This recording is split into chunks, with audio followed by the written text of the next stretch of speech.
የአሴር ስቃይ በዛ። ከልጅነት ጀምሮ እስከ ዛሬ በቤተሰቡ ምክንያት እየተሰቃየ ነው። በአሁኑ ጊዜ ሀናም ኤልያስ የሚባለው ሰው ይፈልገኛል ካለች በኋላ ከአቶ ኖላዊም ርቋል፣ ከሀናም ርቋል እና አሁን መንገድ ላይ ወጥቶ ሱስ ውስጥ ወድቋል። ያሳዝናል። የምር ምን አይነት አባት ነው እንደዚህ ልጁን አሰቃይቶ እንደገና ደግሞ በእንጀራ እናቷ ተሰቃይቶ አድጎ ነበረ። አሁንም ግን አባቱ ትንሽ እንኳን የአባት ፍቅር ሳይሰጠው ልጄ እንኳን ብሎ አንድም ቀን ሳይረዳው ሳስተምሮ እንደዚህ አሴር በዛሬ ቀንም እየተሰቃየ ነው። በዚህ ምክንያት ነው ስርቆት ላይ ተሰማርቶ የነበረ። ውድና የተከበራችሁ ደህና ናችሁ ወይ ቤተሰቦቼ? እንዴት ናችሁ? ኖላዊ ድራማ ክፍል 21 ተለቋል። ገብታችሁ እዩ። የዛሬ ደግሞ ያሳዝናል የምር አሴር እኔ በጣም ነው ያሳዘነኝ። አሴር ከልጅነት ጀምሮ እናቱን አጥቶ ነበረ። ግን ደግሞ አባትም ሊሆንለት አልቻለም። በድብደባ ፍቅር ሳይሰጠው ውጭ ከቆየ አባቱ ይመተዋል። እንደገና ደግሞ ወደ ቤት ሲገባ የእንጀራ እናቷ በቀበቶ ትመቷ ነበረ። ትምህርቱ እንኳን ማስተማር አይፈልግም ነበረ። በጣም ከባድ የሆነ ሰው ነበረ የአሴር አባት። ለዛ ነው አሴር በዛሬ ቀን ራሱ እየተሰቃየ ያለው። ከደህና ቤተሰብ አልተወለደ። ቢያንስ እናቷ ብትኖርለት እናት ናት። አይታችኋል። አባት እንግዲህ ሌላ ሚስት ካገባ ወደ ሚስቱ ነው። የራሱን ልጅ እንኳን ሊያንከባክበው አልቻለም። እናት እንኳን የለውም። ይሄ ልጅ ይሰቃያል ብሎ እንኳን ትንሽ አላዘነለትም። አሴር እንግዲህ በአባቱ እየተሰቃየ በእንጀራ እናቷ እየተሰቃየ ያደገ ልጅ ነው። በዛሬ ቀን ደግሞ አሴር አባት አገኘው ብሎ ወደ ሀና አባት ቢጣጋም ግን ደግሞ ትንሽ ተከፍቷል። የሀና አባትም አቶ ኖላዊ በጣም አሴርን ይወዳል። እኔ ፈጣሪ ልጆች ባይሰጡኝ እንኳን እኔ ፈጣሪ ፍሬ ባይሰጠኝ እንኳን ልጆች ሰጥቶኛል። ሀና የሚወዳት ልጄ ስትሆን እንደገና ደግሞ አሴርም ሁለተኛ ልጄ ነው ብሏል። እንግዲህ ሁለት ልጆች ፈጣሪ ባርኮ ሰጥቶኛል ብሎ ፈጣሪ ሲያመሰግን፣ ግን ደግሞ በአጋጣሚ አሴር ከኖላዊ ርቋል እና በጣም ተጎድቷል። ከዚህ በፊት የምታስታውሱ ከሆነ አንተ እኮ የወለደህ አባት አለ፣ ለምንድን ነው እኔን አባት ማድረግ የምትፈልገው ብሎ ሲጠይቀው አቶ ኖላዊ እሱ ደግሞ መልሱ እኔ አባት የለኝም፣ አባት ኖሮኝ አቅም እንደዛ አይነት አባትም እንድኖረኝ አልፈልግም ብሏል። እውነት ነው። ዛሬ እንግዲህ እንዳያችሁ በጣም ነው የመታው። ዛሬ እንኳን እየመታ ነው። ትንሹ እንኳን አይራራለትም። ልጅ ሆኖም እየተሰቃየ ነው ያደገ። አሴር በጣም ያሳዝናል የምር በቃ ለዛ ነው እኔ ዛሬ አልፈርድበትም። ምክንያቱም ብሰርቅ እንኳን እንዴት እንዳደገ ይሄ ልጅ ያውቃል። አባቴ አስተምረኝ፣ ልጆች ለምን ይማራሉ፣ እኔም ትምህርት ቤት ልግባ ብሎ እየለመነ እሱ እንኳን ሊያደርግለት አልቻለም አባቱ። እንደገና ደግሞ ትንሽ እንኳን ቆይቶ ከገባ ይገርፋል። እንደገና እንጀራ እናቷ ቶሎ ብለ እንዳትመጣ ስለምትል ቶሎ አይገባም። ወደ ቤት ሲገባም ዱላይ ስለሚጠብቀው አሴር እንግዲህ ውጭ መጠበቅ፣ ውጭ መቆየት፣ በአባቱ እንኳን ማመታት ይመርጦታል። አይታችኋል እንግዲህ በእሳቱ እንኳን እጁ ራሱ አቃጥሎታል። አሴር እንግዲህ የልጅነት ትዝታ ሁሉ አስታውሶ ስለ አባቱና ስለ እንጀራ እናቷ በጣም እያሰለሰለ ነው እና አሁን ደግሞ ሲጋራ ማጨስ ጀምሯል። መንገድ ላይ ማኖር ጀምሯል። ይሄም ደግሞ ያደረገበት ምክንያት ከአቶ ኖላዊ ጋራ በሰላም እየኖሩ አቶ ኖላዊ እያወሩ ትንሽ ከአፍ አምልጦት ነበረ። ኤልያስ የሚባለው ሰው ሀና እኔን ይፈልገኛል ብለኛለች፣ እኔም ቢሆንልኝ ደስ ይለኛል። ግን በአሁኑ ሰዓት ሀና ትዳር የሚሆን ፍቅረኛ መያዝ አትፈልግም። የእሷ አላማ እኔንን ብቻ ረርታ እኔ እንድድንለት ነው የምትፈልገው ነው ያለው እና አብሮ እየበሉ ነበረ። ምግብም አልበላም በቃ ደህና ዋሉ ብሎ እንግዲህ ወደ መንገድ ወጥቷል።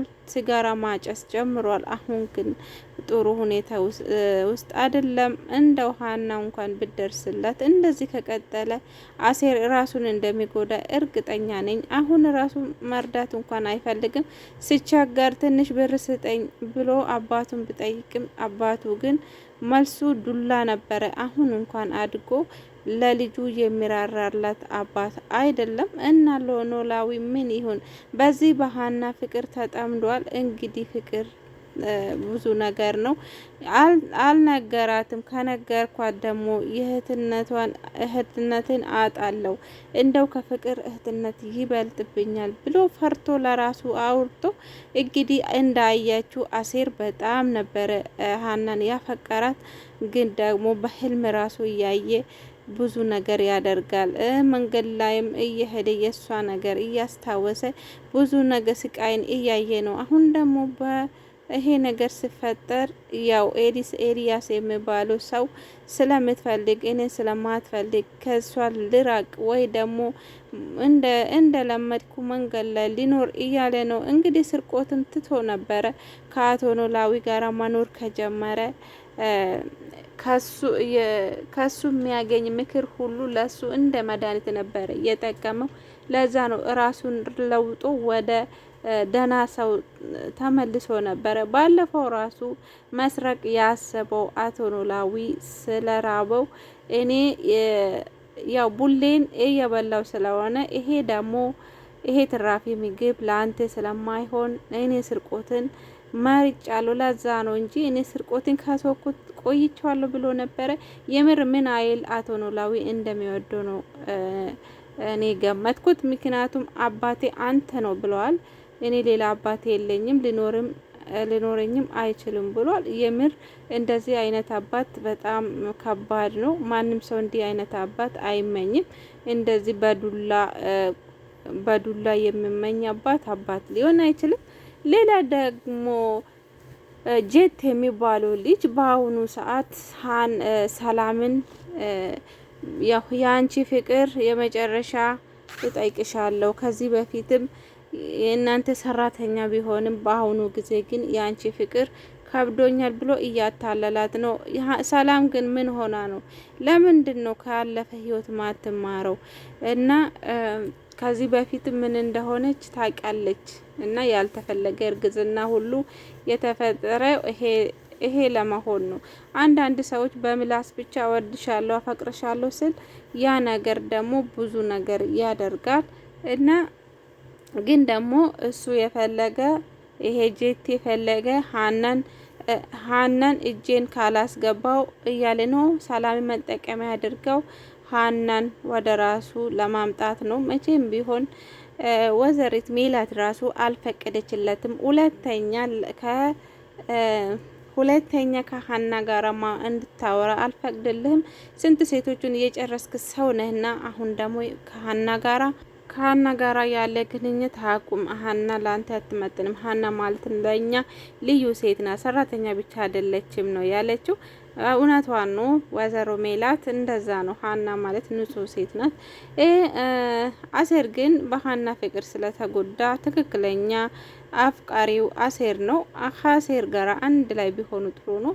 ደህንነት ምንም ማለት አይደለም፣ አብሮ ሰርቶ ያገኛሉ።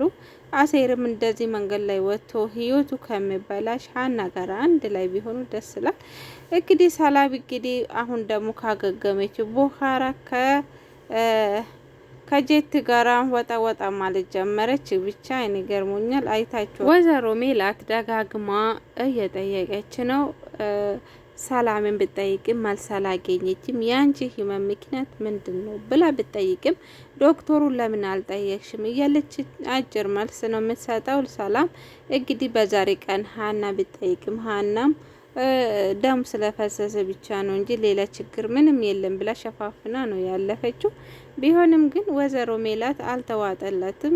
ልጄ ደህና ነበረች ጠዋት ሲወጣ፣ ማታ ደግሞ ይሄ ነገር መርዶ ተነገረኝ፣ ደምን ብዙ በምን ምክንያት ነው የፈሰሰ ብላ ጥያቄ ሆኖበታል። እውነታ ትደርስበት ይሁን ወይ? ወይዘሮ ሜላት እንደዛ ነው ውዶች። ደህና ሆኑ። አመሰግናለሁ።